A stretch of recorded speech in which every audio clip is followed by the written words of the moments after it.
In this video, we are going to be covering some of the most dangerous potential NFT crashes, as well as some projects pumping up even during these turbulent times. So first thing we are going to cover is going to be what's going on in the crypto markets. Now, we've seen Ethereum crash a little bit over the weekend. Just 7 days ago, we hit that 2,000, and then now we are actually at that 1.6. So a lot of people are saying like, oh, it was a bull trap, and it kind of does make sense where Ethereum did go up very quickly from $800 all the way up to 2K and then back down to 1.6. So obviously it's going to be very volatile, and during these volatile times, a lot of people make money, a lot of people lose money, and that's just how the game goes. Most people have the sentiment that things will probably get lower from here, but I would say that there's not a whole lot of news that would push Ethereum and the crypto market up during this time, besides, let's say, the merge with Ethereum happening, and really that's all speculation, right? Because if it was really that big of a deal and everyone's gonna like buy Ethereum because of that, you know, the price should continue to keep going up. But just the fact that it dropped from 2K to 1.6 really says a lot that people definitely do buy the news, they speculate on it, and these are going to be the results of that, right? Now, when we are looking into the NFT markets in general, there hasn't been like a whole lot of added volume into the market. It actually has been decreasing a little bit over the weekend, and there are actually some really big news when it comes to this one protocol called BendDAO. Essentially what it is a protocol where people are able to basically use their NFT as collateral and borrow ETH against their NFT, right? So it's similar to like taking a mortgage on your house or something like that, right? So you have this really rare, really expensive, let's say Bored Ape, Azuki, and then you give it to BendDAO, right? They lock it up, now they own the NFT, and they trade you some ETH. You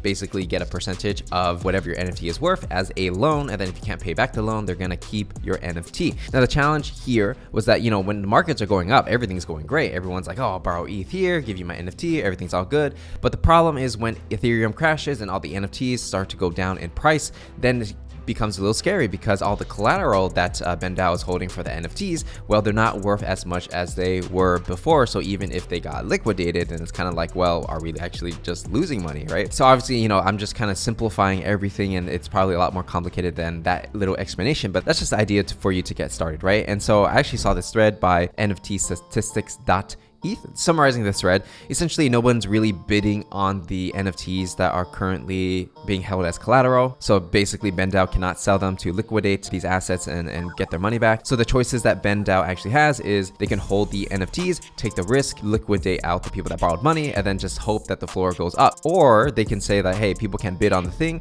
but they don't have to cover the full debt. Really, they're just getting the NFT at a discount, which might make it easier to liquidate. Or maybe they find a market maker who just like buys everything at a discount and kind of save them from that situation, right? So a lot of situations here, but I'm definitely following along because people have to liquidate at discounted prices. Then that does mean the floors of all these NFT projects, the blue chip projects, are going to decrease, and then maybe that will, you know, inspire less confidence in the market. And maybe when you go on Opensea and you're trying to look at the floor, maybe the prices will decrease over time. I mean, when we're looking at you know, projects like CloneX, for example, you can definitely see people undercutting each other during this time. Even when we're looking at Doodles, people undercutting each other once again. So there's quite some sell pressure, definitely, and we're going to see that with like Azuki as well, Moonbirds as well. And so in general, the market's like not super confident right now, right? Also looking at the fear and greed index, you know, there definitely is more fear in the markets when it comes to alternative coins and crypto in general compared to last week, for sure. Definitely a fearful sentiment. However, you know, when you look at it from the other perspective, if you are sitting on USDC and then you have opportunity to convert it to ETH and then buy some NFTs if that's your play, now it's actually the time to be watching, because basically,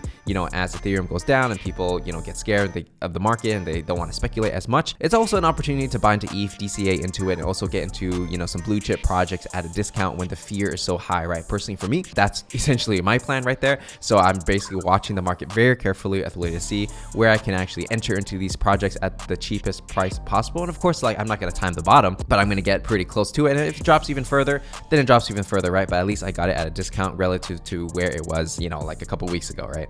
So the next project we're going to talk about is going to be Pudgy Penguins. Now, this is quite an interesting project because recently Pudgy Penguin has been popping off even during a bear market. You can see in the past few days, or even today, like the volume is ridiculously high. It's almost like 1,000 ETH in volume, which is ridiculous during a bear market. And as you can see, it's like building momentum. Why is a Pudgy Penguin, you know, $6,000 for Ethereum, right? Whereas, you know, not too long ago, it was literally at like 1 Ethereum, even less than 1 Ethereum, like in June. Even when we're looking at the little Pudgies, which is the second collection by Pudgy Penguins, which is really just the same penguins, but like smaller, and they put it in this little box. We definitely definitely have seen a lot more volume in it as well. See some crazy volume yesterday and today. Now to explain that, we're going to go over to a thread by Double Q over here, which kind of went viral actually. So basically what happened is the Pudgy Penguin came out. It was by some previous founders who have some mixed history. People have different opinions about them, that some aren't very good. And then essentially what they did was they took all the money out and then they sold the Pudgy Penguin IP to another person called Luca Net, who I believe is a seasoned entrepreneur and he has a team as well. So basically they took this IP and they were like, all right, they got a brand. A lot of people know what it is. Pudgy Penguin was on the news. So let's take this brand and let's blow it up. In the last 4 months since they acquired the Pudgy Penguin IP, you know, they created a media brand out of it. So if you look on their Instagram page, they're kind of going viral a little bit, right? They're definitely gaining followers on Instagram, 100K, 112K. And then they're doing like these simple little quotes and stuff like that. And not really quotes, but just like life advice and tips. And it's funny because it's like this little cute penguin. They're doing like, you know, activations with like Tory Lanez. They also have their own Pudgy Penguins marketplace that's integrating LooksRare and Opensea together, which is actually kind of cool that they actually put this together. So I wonder how the fees work and stuff like that. But it seems like they also have a clothing line as well, the Pudgy Penguin clothing line. So I guess if they have Instagram followers, maybe they can use organic traffic to sell. Maybe they can run ads, which is probably their direct to consumer specialty. So if they have a brand, people like it, they run an ad, they go, oh, I know Pudgy Penguins, maybe they can sell these products. And it seems like they also have these gifts. What's actually interesting when I'm looking at this is that, you know, these gifts over here, this collection has over 128 million views. So it's like, this is a brand like everybody kind of knows, right? Even moving beyond that, they're also producing toys as well. So from a narrative and marketing perspective, yeah, they're definitely doing a lot to show people that they are a brand that understands Web 2 and Web 3, taking a Web 3 IP, creating product out of it in the Web 2 space, you know, using Instagram, probably running ads to those products in the future or if they're not doing it already. So it's actually a pretty interesting use case of like taking an IP and like blowing it up in a different way. I really respect the fact that like when you look at these revenue streams, if they can get these things into stores, if they can use advertising to sell these products, it's actually quite impressive for a Web3 brand to actually generate revenue in Web2. I don't know what their numbers are in terms of revenue. Maybe we'll have them on the Parallax podcast one day. If you want that, hit them up on Twitter and let them know to check me out. Definitely is a business that I'm following. All right, next project we're going to talk about is going to be a free mint that recently just minted. And I actually did minted some of these, and that is We All Survived. So We All Survived, it's getting some traction on volume, 240 total volume so far. Floor price is now 0.05. Shout out to Cowdy, who's one of my friends who's also living in Vietnam, and him and his co-founders have this whole agency where they create games for like celebrities, and they also have their own games as well that they publish. Some of the top games when it comes to like how many people play it in the world actually in the App Store. Now they're moving full-time into Web3s, right? And so this is the first NFT. You know, they're already like quite successful when it comes to the Web2 side and creating apps. And from my understanding, this is also going to be mobile game that people will download on the App Store and stuff like that. They know how to get people to play games, right? That at the end of the day, that's what they're super good at. They've got probably like over 1 billion downloads from my understanding. So they're going to do the same thing with this, except there's like an NFT integrated in all of this in some way, right? There's not that much information on their Twitter about like how these things will get integrated. It's a free mint, so it's like, you know, they're kind of just giving it to you for free. Their whole plan is like going into that Web2 side and understanding how to get people to play their games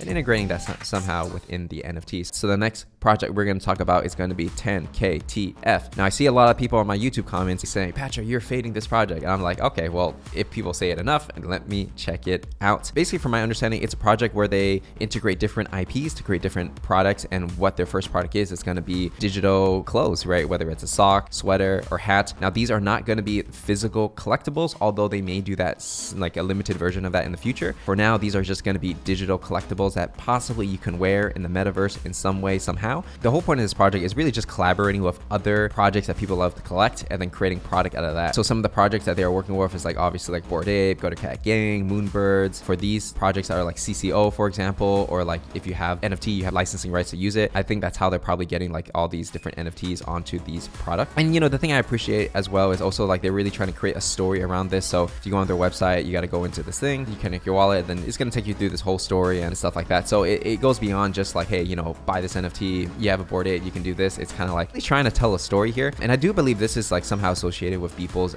creative agency. So if you kind of just go around on the website, you can see that there's different stages on their roadmap. They're going to have, you know, Tokyo dollars, ERC token. There's a war coming. So what kind of war is that? Is there going to be a game or something like that? Why do you need all these clothes? A lot of questions that need to be answered. And I'm sure there's more information on their Discord and Twitter. But, you know, for this video, I just want to keep it light, show you guys that, you know, this project seems like it's doing something interesting. As time progresses and they're more clear on what's going on in their website, I'll definitely cover it in future videos. So the next project we're going to talk about is going to be VeeFriends Iconics. Recently came out just a couple days ago, and I believe that you had to have like a certain VeeFriends 2, like a rare NFT, and then you got another one. I believe that's how it worked.